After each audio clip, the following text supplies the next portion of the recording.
കോഴിക്കോട് പേരാമ്പ്ര എസ്റ്റേറ്റിൽ കാട്ടാന ആക്രമണം. പേരാമ്പ്ര സ്വദേശി ബാബുവിന് ഗുരുതര പരിക്ക്. ബാബുവിനെ കോഴിക്കോട് മെഡിക്കൽ കോളേജ് ആശുപത്രിയിൽ പ്രവേശിപ്പിച്ചു.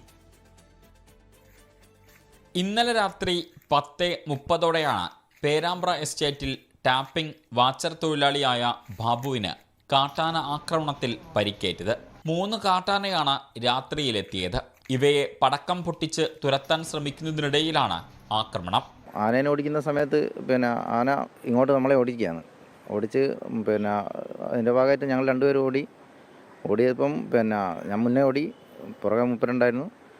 മൂപ്പരെ ആന തട്ടിയിടുക ചെയ്ത്. 3 ആനയുള്ളത്. അതിനു മുമ്പ് 7 ആന ഉണ്ടായിരുന്നു, അത് താഴേക്ക് ഇറങ്ങിപ്പോയി. അതിനുശേഷം 3 ആന മേലെ തോട്ടത്തിനകത്ത് നിലയുറപ്പിച്ചു. അങ്ങനെ അതിനെ ഓടിക്കാൻ വേണ്ടിയുള്ള ശ്രമത്തിനിടയിലാണ് സംഭവിച്ചത്. രാത്രിയിൽ തന്നെ പേരാമ്പ്രയിലെ 2 ആശുപത്രിയിലെത്തിച്ച് പ്രാഥമിക ശുശ്രൂഷകൾ നൽകിയ ശേഷം ഇന്ന് പുലർച്ചെയോടെയാണ് ബാബുവിനെ കോഴിക്കോട് മെഡിക്കൽ കോളേജ് ആശുപത്രിയിൽ എത്തിച്ചത്. 4ഓളം വാരിയെല്ലിനും വലത് ഷോൾഡർ എല്ലിനും പൊട്ടൽ സംഭവിച്ചിട്ടുണ്ട്. പ്രദേശത്തെ കാട്ടാന ശല്യം അതിരൂക്ഷമാണെന്ന് നാട്ടുകാർ പറയുന്നു. വിഷയത്തിൽ ശാശ്വത പരിഹാരം കാണണമെന്ന് നാട്ടുകാർ ആവശ്യപ്പെട്ടു.